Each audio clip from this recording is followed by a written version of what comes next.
अपरा एकादशी, व्रत, पारण और महत्व।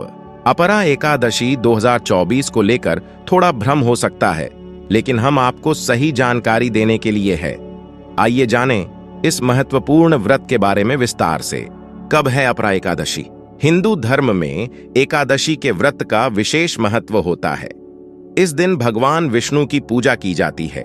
ज्येष्ठ माह के कृष्ण पक्ष की एकादशी तिथि को अपरा एकादशी के नाम से जाना जाता है। इस वर्ष 2024 में अपरा एकादशी की तिथि को लेकर थोड़ी सी असमंजस है। आइए इसे समझते हैं। एकादशी तिथि का प्रारंभ 2 जून 2024 को सुबह 5:04 पर, एकादशी तिथि का समापन 3 जून 2024 को रात 2:42 पर। पारण, व्रत तोड़ना का समय। एकादशी का व्रत रखने के बाद अगले दिन सूर्योदय के बाद पारण किया जाता है। यह ध्यान रखना जरूरी है कि पारण द्वादशी तिथि के भीतर ही करना चाहिए।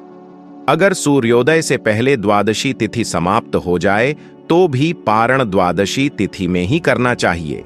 द्वादशी तिथि के बाद पारण करना अशुभ माना जाता है। इस वर्ष अपरा एकादशी के लिए पारण का समय शुभ मुहूर्त में सुबह 8:51 से 10:35 के बीच है। हरिवासर का ध्यान रखें। पारण करते समय इस बात का ध्यान रखें कि वह हरिवासर के दौरान न हो। हरिवासर द्वादशी तिथि के प्रारंभ के 1/4 भाग को कहते हैं। पारण के लिए सबसे उत्तम समय प्रातःकाल होता है।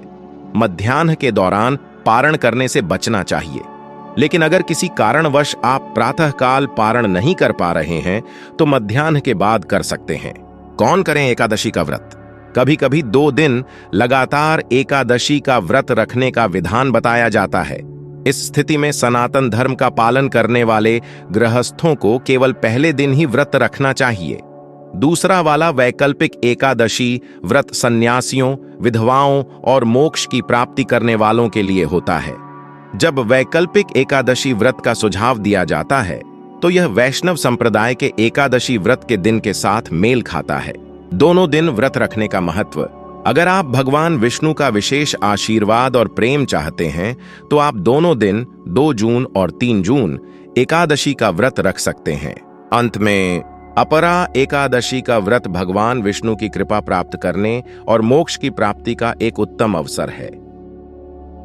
उम्मीद है कि हम आपको इस व्रत के बारे में पूरी जानकारी प्रदान करने में सहायक रहा। Please like, comment and subscribe our channel if you like this video. Thank you.